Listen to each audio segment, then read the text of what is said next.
দর্শক, শুভ সকাল। এটি নিউজের নিয়মিত স্বাস্থ্য বিষয়ক অনুষ্ঠান ফার্স্ট এইডে স্বাগত জানাচ্ছি আমি ডক্টর ফাইজা রাহলা। আমাদের আজকের বিষয় ঠিক করা হয়েছে চশমার বিকল্পে ল্যাসিক। বিষয়টি নিয়ে আলোচনার জন্য আমাদের স্টুডিওতে উপস্থিত আছেন অধ্যাপক doctor Sheikh M A Mannaf, ব্যবস্থাপনা পরিচালক, হারুন আই ফাউন্ডেশন। আমাদের এই অনুষ্ঠানে আসার জন্য আপনাকে অসংখ্য ধন্যবাদ। আপনাকে ধন্যবাদ। আমাদের আজকের বিষয় ঠিক করা হয়েছে, আমি বলবো এখনকার কালের একটি গুরুত্বপূর্ণ টপিক, যেটা কিনা হচ্ছে ল্যাসিক, এবং অনেক আগ্রহ দেখি আমি চারপাশে সবার মধ্যে যে অনেক রকমের কোয়েশ্চেন নিয়ে আমরা সেই প্রশ্নগুলোতেই আসি। একদম প্রথমেই আমি জানতে চাই যে ল্যাসিক, এই ল্যাসিকটার ফুল ফর্মটা কি? ল্যাসিক আমরা যে বলছি, ল্যাসিক মানেটা হলো লেজার অ্যাসিস্টেড ইন সিটু কেরাটোমেলিওসিস। আমি যদি ভেঙে ভেঙে বলি, লেজার দিয়ে করা হয়। কেরাটোমেলিওসিস মানে কর্নিয়াটাকে মেড করে শেপ করা হয়, কর্নিয়াটাকে শেপ করে লেজারের মাধ্যমে কর্নিয়াটাকে শেপ করে পাওয়ার কারেকশন করাটাই হলো ল্যাসিক। এই যে আমরা পাওয়ার কারেকশন করছি, ঠিক কোন কোন ধরনের পাওয়ারগুলো আমরা কারেকশন করছি ল্যাসিকের মাধ্যমে? ল্যাসিকের মাধ্যমে বেশিরভাগই আমরা মায়োপিয়া বা মাইনাস পাওয়ার যারা পড়েন তাদেরটাই কারেকশন করে থাকি। মায়োপিকদের মাইনাস পাওয়ার প্লাস এস্টিগম্যাটিজম, হাইপারমেট্রোপিয়াও করা যায়। যারা কাছে দেখতে সমস্যা হয় না, হাইপারমেট্রিয়া মানে যাদের দূরের দেখতে, লেসিক দিয়ে সাধারণত দূরের পাওয়ার কারেকশন করা হয়। কাছের পাওয়ার কারেকশন করাটা যেটা হয় সেটা ভিন্ন একটা পদ্ধতি, কিন্তু এটা একটা খুব একটা গ্রহণযোগ্য পদ্ধতি নয়। আর দূরে দেখার জন্য যেটা পাওয়ার লাগে মানুষের, বেশিরভাগ মানুষই দূরে দেখার জন্য মাইনাস পাওয়ার পরে, প্লাস পাওয়ার কেউ পরে। আমি যেমন প্লাস পাওয়ার পরি দূরে দেখার জন্য। এই জন্য লেসিক দিয়ে দূরে দেখার পাওয়ারটা কারেকশন করা যায়। আর এই যে আমরা শুনছি যে মায়োপিয়া, যারা দূরে দেখতে সমস্যা, তারা ল্যাসিক দিয়ে ট্রিটমেন্টটা করাতে পারছেন। পাওয়ারটা আসলে ঠিক কত রেঞ্জের, কোন পাওয়ারে গেলে আমরা বলবো যে আমরা ল্যাসিক করতে পারবো? আমরা ল্যাসিক করতে পারি, যদি সাধারণভাবে বলি যে পাওয়ার 10 পর্যন্ত আমরা কারেকশন করতে পারি। কিন্তু করতে পারি কি পারি না নির্ভর করে আমাদের প্রিলেসিক পরীক্ষার মাধ্যমে। প্রিলেসিক পরীক্ষা, ওই যে একটু আগে বললাম, কর্নিয়াটাকে কেটে শেপ করে অন্যরকম একটা মোল্ডিং করে দিয়ে তা পাওয়ার কারেকশন করা হয়। সেই জন্য কর্নিয়ার একটা থিকনেস আছে। নর্মাল থিকনেস যদি আমি 1 মিলিমিটার বা হাফ মিলিমিটার বলি, আর মাঝামাঝি থাকে। যদি কর্নিয়ার থিকনেস কম থাকে তাহলে কারেকশন করার সুযোগ কম, থিকনেস বেশি থাকলে কারেকশন করার সুযোগ বেশি। সেই জন্য 10 পর্যন্তই আমরা করতে পারি, এর উপর আমরা সাধারণত করার চিন্তা করি না। আবার 1, 1.5, 1.5 করা হয়, কারণ যারা মনে করেন আর্মিতে যাবে বা পাইলটে যাবে বা এয়ারফোর্সে যাবে বা অন্য কিছু পড়বে, তারা তো চশমা চায় না, সেজন্য তারাও লেসিক করাচ্ছে। এই লেসিক যে কোনো পাওয়ারেরই করা যায়, কিন্তু লিমিটেশনটা 10 পর্যন্ত, -10 পর্যন্ত। আর আমরা কি বয়সটাকে কোনো সীমাবদ্ধতা মানছি কিনা, যে এত বয়স থেকে এতর মধ্যে আমাদেরকে ল্যাসিকটা করতে হবে? ওই বয়সটা সীমাবদ্ধতা আমরা সাধারণত বুঝি, মানুষের গ্রোথ যতদিন চলে ততদিন পাওয়ারটাও বাড়তে থাকে। ধরে নেই একটা মানুষের গ্রোথ 18 বছর পর্যন্ত চলতে থাকে, এই জন্য আমরা 18 বছরটাকে বার ধরে নিই। 18 বছর পরে আর যেহেতু মানুষটা বড় হবে না, সেহেতু পাওয়ারটাও বাড়বে না, এবং 18 বছর পরে যদি তার পাওয়ারটা কারেকশন করে দেওয়া হয় তাহলে তার আর পাওয়ারের নিয়ে সমস্যা হবে না। বাকি 40 বছর পর্যন্ত তো দূরে এমনিই দেখবে, পরেও দূরে দেখবে, কাছে পড়তে চশমা লাগবে। আর একটু আগে যেটা বলছিলাম যে -10 পর্যন্ত করা যায়, প্লাস পাওয়ার +7 পর্যন্ত কারেকশন করা যায়। +7 পর্যন্ত কারেকশন করা যায় ল্যাসিকের মাধ্যমে। ল্যাসিকের মাধ্যমে এই যে আমরা পাওয়ারটা কারেক্ট করছি, এটা কি শুধুই আমরা সৌন্দর্যের খাতিরে করছি? যে চশমা পরলে হয়তো অনেকে মনে করেন যে আমাকে দেখতে ভালো দেখা যাচ্ছে না, এটাই কি কারণ চশমা বাদ দেওয়ার, নাকি আরো কোনো কারণ আছে বলে আপনি মনে করছেন? চশমা বাদ দেওয়াটা শুধু সৌন্দর্যের কারণ নয়। একজন মানুষ -5 পরে চশমা ছাড়া কিন্তু দূরে এসে কিছুই দেখে না। আর চশমা যখন পরে, চশমা তো মাঝখানে একটুখানি কাভার করে, সামনাসামনি দেখতে পারে, সে কিন্তু সাইডে দেখতে পারে না ভালো। দ্বিতীয় কথা, তার যদি চশমাটা হাতছাড়া হয়ে যায়, সে কিন্তু চশমাটা খুঁজে পাওয়ার শক্তিও রাখে না। তৃতীয় কথা, সে যদি ভালো কোনো ড্রাইভিং করতে যায় বা কোনো কাজ করতে যায়, কোনো জন্য ভালো জব করতে যায়, সেখানে কিন্তু ওই চশমা দিয়ে তার জন্য একটা প্রতিবন্ধকতা সৃষ্টি করে। সেজন্য ভালো একটা জব করার জন্য, ভালো একটা কাজ করার জন্য, সচ্ছলভাবে চলার জন্যে চশমা ছাড়া দৃষ্টি অনেক জরুরি, যাতে চশমাটা না লাগে। শুধু সৌন্দর্য না। আচ্ছা, আমরা চশমা পরে যতটুকু পরিষ্কার দেখতে পেতাম, একজন আমরা ধরে নেই যে উনি দূরে দেখতে পান না, উনি একটা চশমা পরলেন, পরে উনি যতটুকু দেখতে পাচ্ছেন, যতটুকু পরিষ্কার দেখতে পাচ্ছেন, ল্যাসিকটা করার পরে উনি কি একদম ঠিক ওই ভিশনটাই পাবেন কিনা, একদম 6/6 আমরা যেটাকে বলি যে একদম ক্লিয়ার, উনি কি ওটাই পাবেন কিনা, নাকি কিছুটা গরমিল হওয়ার সম্ভাবনা থেকে যায়? কোনো গরমিল হওয়ার সম্ভাবনা নেই। ল্যাসিক করলে ওই দৃষ্টি তো পাবেনই সোজাসুজি। চশমা পরলে একটু আগে বললাম সাইডে দেখতে পারেন না, ওটাও তো উনি পেয়ে যাবেন। অর্থাৎ ল্যাসিক করার পরে একজন মানুষের চশমা যার লাগে নাই তার দৃষ্টি আর যার চশমা -10 পড়তেন তার দৃষ্টি কোনো তফাৎ নাই ল্যাসিক করার পরে। বরং আরো আপনি বলছেন যে দুই পাশেও আরো বেশি ভালো, সেজন্যই নর্মাল দেখা মানুষ যাচ্ছে। হয়ে গেল তখন। নর্মাল মানুষ হয়ে যাচ্ছে। এখানে আমরা আরেকটা কথা নিই যে চশমা পরলে কিন্তু আমরা বলছিলাম যে সৌন্দর্যের খাতিরেও অনেকে ল্যাসিক করতে চাচ্ছে। সেক্ষেত্রে চশমা না পরার আরেকটি অপশন কিন্তু কন্ট্যাক্ট লেন্স, এবং এখন কিন্তু কন্ট্যাক্ট লেন্স অনেক ব্যাপক হারে ব্যবহৃত হচ্ছে। কন্ট্যাক্ট লেন্স এর সাথে ল্যাসিকের আসলে উপকারিতা কোনটার বেশি, এবং ল্যাসিকের সুবিধাটা কি যে একজন কন্ট্যাক্ট লেন্স ইউজ না করে উনি ল্যাসিক সার্জারিটা করাবেন? আপনি কি বলছেন? আমি আসলে কন্ট্যাক্ট লেন্সের পক্ষে কোনোভাবেই না, বিশেষ করে আমাদের দেশের প্রেক্ষাপটে। কারণ আমাদের দেশে আমি যখনই কোনো মেয়ে বা ছেলে গিয়ে বলে আমি কন্ট্যাক্ট লেন্স দিব, আমি বলি এসএসসি পাস করার আগে দিব না।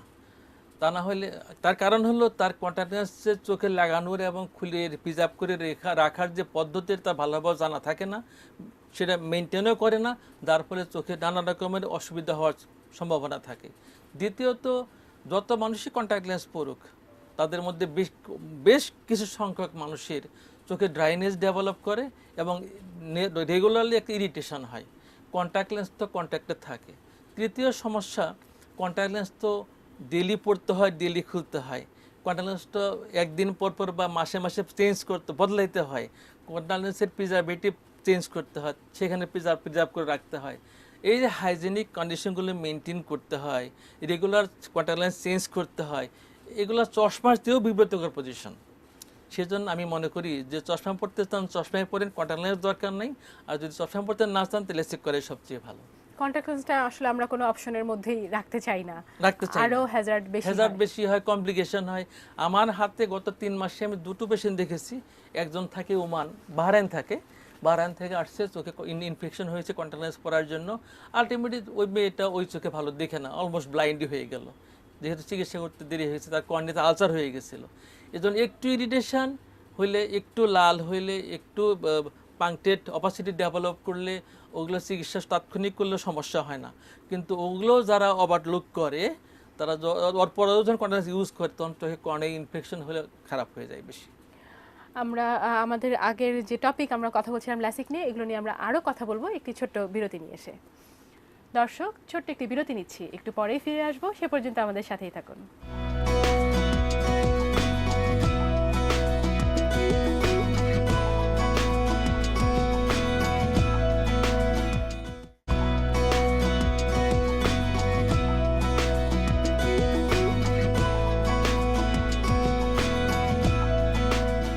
ফিরে এলাম বিরতির পরে।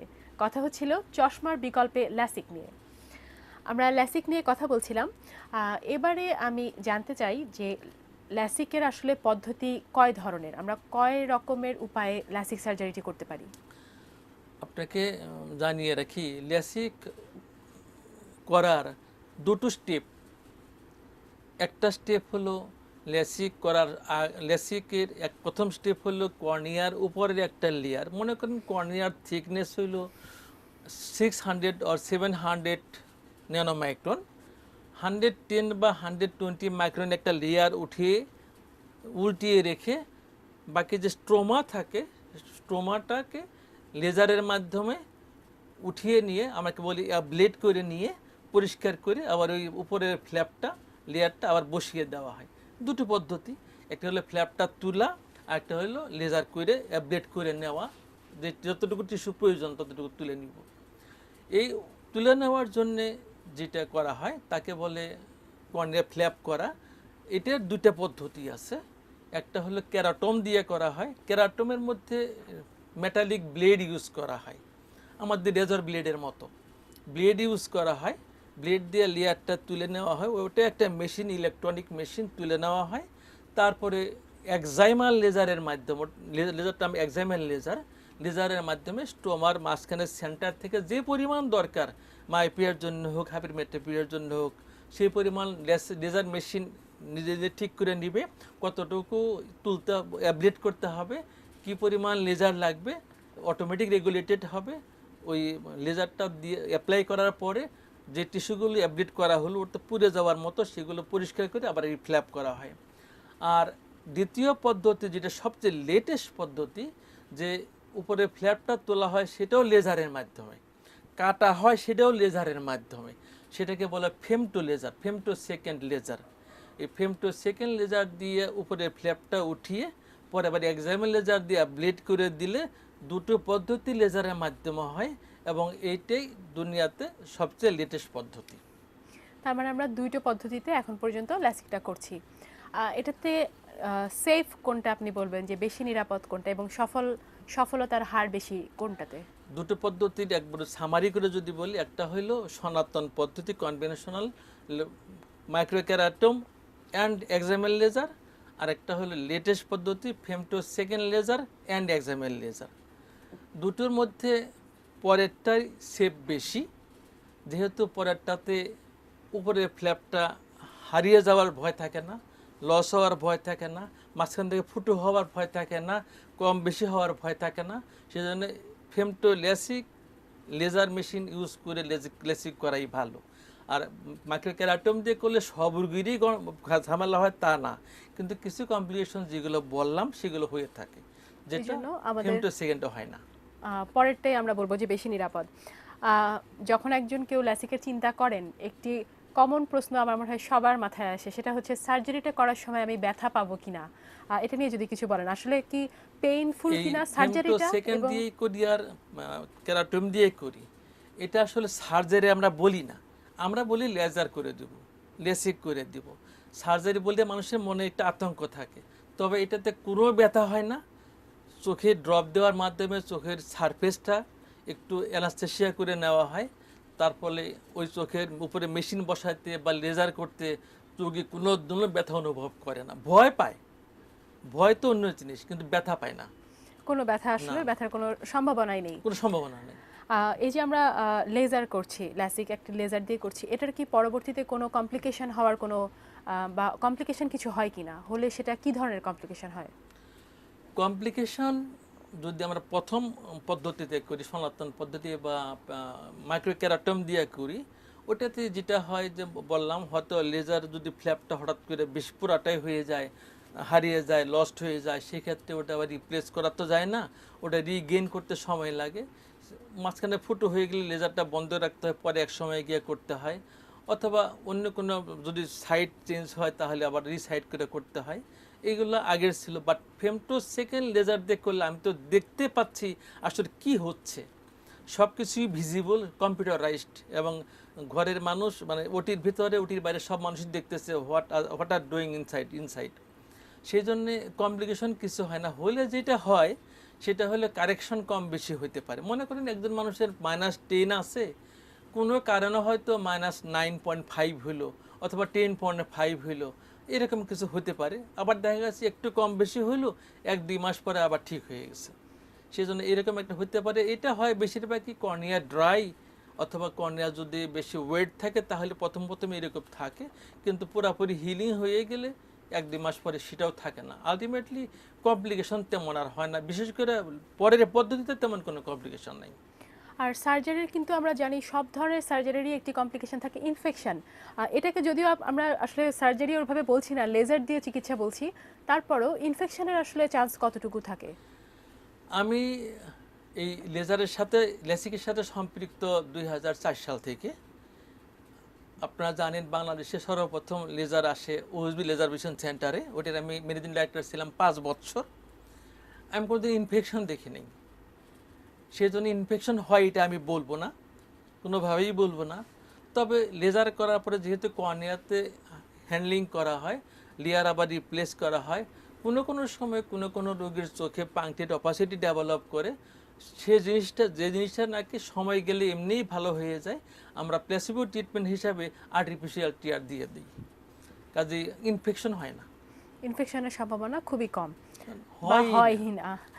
আর আমাদের দেশে এই যে ল্যাসিক, এটার পিছনে আসলে খরচটা একটি বড় ব্যাপার। সবার মনে একটা ধারণা থাকে যে এটা হয়তো অনেক বেশি খরচ সাপেক্ষ। এটা নিয়ে যদি কিছু বলতেন যে আসলে কেমন খরচ হয়, এবং আমরা কি শুধু বেসরকারিভাবেই করতে হচ্ছে, নাকি আমরা সরকারি কোনো উপায় আছে সরকারিভাবে, এগুলো নিয়ে যদি একটু বলেন। এ যাবৎকাল বেসরকারিভাবেই হয়ে আসছে। যেমন মনে কর 2001 সাল থেকে ওএসবি লেজার ভিশন সেন্টার স্থাপিত হয়েছে। আর আজকে 2015 সালে এসে প্রাইভেট সেক্টরে 5 জায়গায় লেজার হচ্ছে এবং গভর্নমেন্ট লেভেলেও লেজার মেশিন এসছে। যেমন আমাদের মিটফোর্ড জেনারেল হসপিটালে, ওই সারসুলা মেডিকেল হসপিটালে, এবং খালেদ কি জানি সোহরাওয়ার্দী মেডিকেল কলেজ হসপিটালে এবং অন্যান্য মেডিকেল কলেজে এসেছি। কিন্তু সব মেডিকেল কলেজে লেসিকটা ঠিক মতো হচ্ছে কিনা এটা আমার জানা নাই। কিন্তু বিশেষ করে লেসিক করার জন্য 3টা জিনিস দরকার। লেসিকের সাথে আনুষঙ্গিক বিষয়গুলো লেসিক করার জন্য, এবং লেসিকের পিছনে হাত রাখার জন্য একজন ভালো লেসিক সার্জন থাকতে হবে। সেই জন্যে সলিমুল্লাহ মেডিকেল কলেজে কিছু কিছু লেসিক হচ্ছিল, এখন মনে হয় কী করছে জানি না। অন্যটায় যেমন সোহরাওয়ার্দী মেডিকেল কলেজে যে আছে হারুন, ও লেসিক সার্জন বেসিক্যালি, ও তো লেসিক বহুদিন আগে থেকে করে আসছে। এখন সোহরাওয়ার্দী দিয়ে করছে কিনা আমার জানা নাই। তবে সরকারিভাবে লেসিক করলে, যেহেতু সরকারি মেশিনের সাবসিডি দিয়ে থাকে, সেক্ষেত্রে খরচ অত্যন্ত কম হইতে পারে প্রাইভেট ক্লিনিকগুলো, প্রাইভেটের থেকে আরেকটু খরচটা কমে কম আসবে। হবে। আমাদের এই অনুষ্ঠানে এসে এই ল্যাসিক সম্পর্কে আমাদেরকে এত কিছু জানানোর জন্য, আসলে এই প্রশ্নগুলো আমার মনে হয় অনেক মানুষের মনেই ছিল। আপনাকে অসংখ্য ধন্যবাদ আমাদেরকে জানানোর জন্য। ধন্যবাদ আপনাকেও, ধন্যবাদ টিএনকেও আমাকে এখানে আহ্বান করার জন্য এবং 2 কথা বলার জন্য মানুষের উদ্দেশ্যে। ধন্যবাদ। প্রিয় দর্শক, আজ এ পর্যন্তই। আগামী পর্বে কথা হবে অন্য কোনো বিষয় নিয়ে। সুস্থ থাকুন, ভালো থাকুন, সবসময় এটিএন নিউজের সঙ্গেই থাকুন।